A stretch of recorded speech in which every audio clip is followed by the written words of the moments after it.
হরে কৃষ্ণ। আজ 18ই আষাঢ় 1432 ও 3রা জুলাই 2025 বৃহস্পতিবার।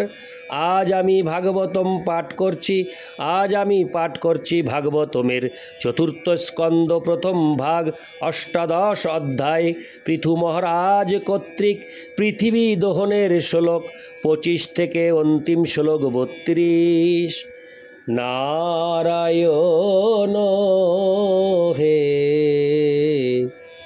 নারায়ণ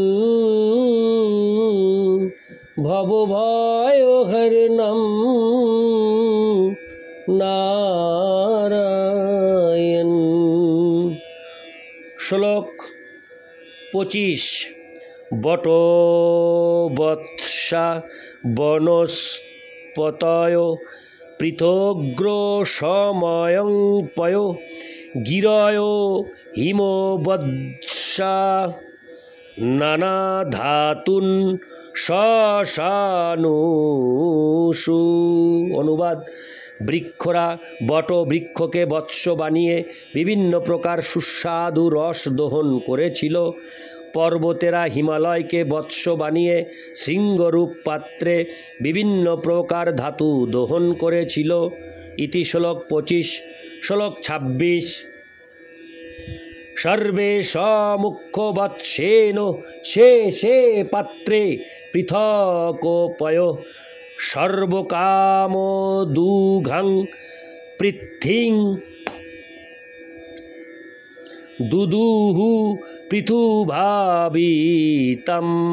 অনুবাদ: পৃথিবী সকলকে তাদের উপযুক্ত আহার প্রদান করেছিলেন। পৃথু মহারাজের রাজত্বকালে পৃথিবী সম্পূর্ণরূপে তার নিয়ন্ত্রণাধীনে ছিলেন। তার ফলে পৃথিবীর সমস্ত প্রাণীরা তাদের স্ব জাতির প্রধান ব্যক্তিকে বৎসে পরিণত করে বিভিন্ন প্রকার পাত্রে তাদের খাদ্যরূপ পৃথক পৃথক বস্তু লাভ করেছিলেন। তাৎপর্য: ভগবান যে সকলের আহার প্রদান করেন তা এখানে প্রমাণিত হয়েছে। বেদেও বলা হয়েছে, একো বহুনাং যো বিদধাতি কামান। ভগবান যদিও এক, তবুও তিনি সকলের প্রয়োজনীয় সমস্ত বস্তু পৃথিবীর মাধ্যমে প্রদান করেন। বিভিন্ন লোকে বিভিন্ন প্রকার প্রাণী রয়েছে এবং তারা তাদের নিজের গ্রহলোক থেকে তাদের খাদ্যদ্রব্য বিভিন্ন রূপে প্রাপ্ত হয়। এই বর্ণনার পর মানুষ কিভাবে বলতে পারে যে চন্দ্রলোকে কোনো জীব নেই? পঞ্চভূতের দ্বারা গঠিত হওয়ার ফলে প্রতিটি চন্দ্রলোক পার্থিব, প্রতিটি গ্রহলোক তাদের নিবাসীদের জন্য বিভিন্ন প্রকার খাদ্য উৎপাদন করে। চন্দ্রে কোনো খাদ্য শস্য উৎপন্ন হয় না অথবা সেখানে কোনো প্রাণী নেই বলে যে মতবাদ প্রচার হচ্ছে, বৈদিক শাস্ত্র অনুসারে তা সত্য নয়। ইতি শ্লোক 26। শ্লোক 27। এবং পৃথাদয় পৃথ্বী মন্নাদা সন্নমাত্তন দোহ বৎসাদি ভেদেন ক্ষীরভেদং কুরুদ্বয়। হরে কৃষ্ণ। কুরুদ্বয়। অনুবাদ: হে কুরুশ্রেষ্ঠ বিদুর, এইভাবে পৃথু প্রমুখ অন্নভোজী জীবেরা ভিন্ন ভিন্ন বৎস সৃষ্টি করে ভিন্ন ভিন্ন দহন পাত্রে তাদের অভীষ্ট খাদ্যরূপ দুগ্ধ দহন করেছিলেন। ইতি শ্লোক 27। শ্লোক 28। তত মহীপতি প্রীত সর্বকাম দুঘং পৃথু দুহিতৃত্বে চকারে মাং প্রেমনা দুহিত্রীবৎসল। অনুবাদ: তারপর পৃথিবী সমস্ত জীবদের বিভিন্ন প্রকার আহার্য প্রদান করেছিলেন বলে পৃথু মহারাজ তার প্রতি অত্যন্ত সন্তুষ্ট হয়েছিলেন এবং তিনি অত্যন্ত স্নেহপরায়ণ হয়ে পৃথিবীকে দুহিতৃত্বে বরণ করেছিলেন। ইতি শ্লোক 28। শ্লোক 29। চূর্ণয়ন সধনুষ্কোট্টা গিরিকুটানি রাজরাট ভূমণ্ডলমিদং বৈন্য প্রায়শ্চক্রে সমং বিভু। অনুবাদ: তারপর রাজাধিরাজ মহারাজ পৃথু তার ধনুকের শক্তির দ্বারা গিরি পর্বত চূর্ণ বিচূর্ণ করে পৃথিবী পৃষ্ঠ সমতল করেছিলেন। তারই কৃপায় পৃথিবী প্রায় সমতল রয়েছে।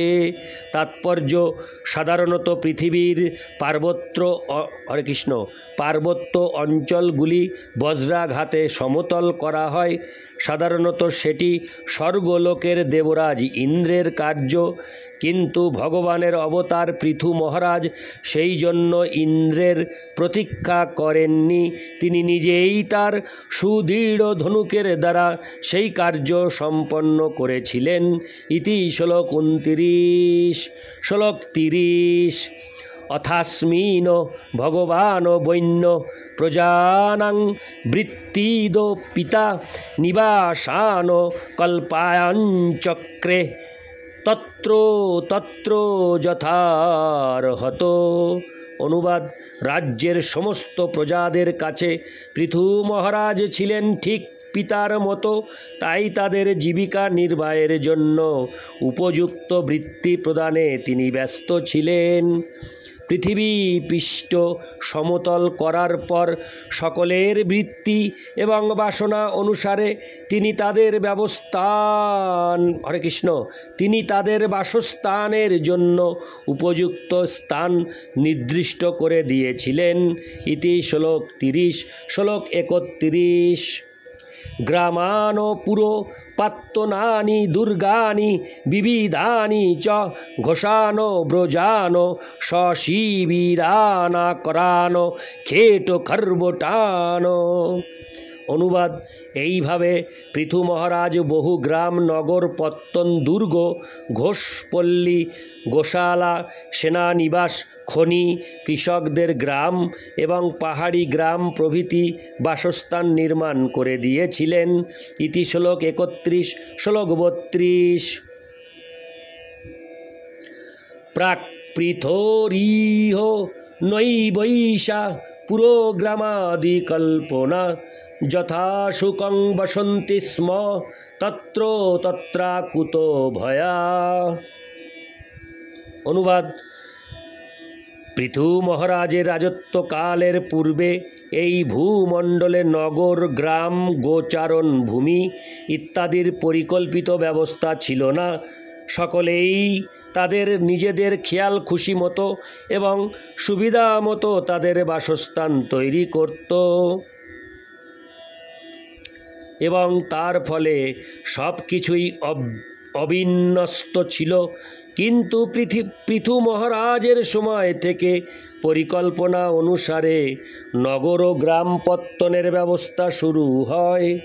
তাৎপর্য: এই বর্ণনা থেকে বোঝা যায় যে শহর এবং নগরের পরিকল্পনা নতুন নয়, তা চলে আসছে পৃথু মহারাজের সময় থেকে। ভারতবর্ষে অত্যন্ত প্রাচীন নগরেও সুপরিকল্পিত ব্যবস্থা প্রত্যক্ষ হয়। শ্রীমদ্ ভাগবতে এই প্রকার প্রাচীন নগরীর বহু বর্ণনা রয়েছে।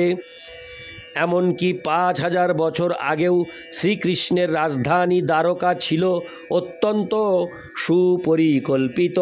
মথুরা, হস্তিনাপুর, বর্তমান নতুন দিল্লি ইত্যাদি নগরীও ছিল অত্যন্ত সুন্দর পরিকল্পনা অনুসারে। অতএব পরিকল্পনা অনুসারে নগর এবং শহর নির্মাণ আধুনিক যুগেই উদ্ভাবিত হয়নি, প্রাচীন যুগেও তা বিদ্যমান ছিল। ইতি শ্রীমদ্ ভাগবতের চতুর্থ স্কন্ধের ইতি শ্লোক 32।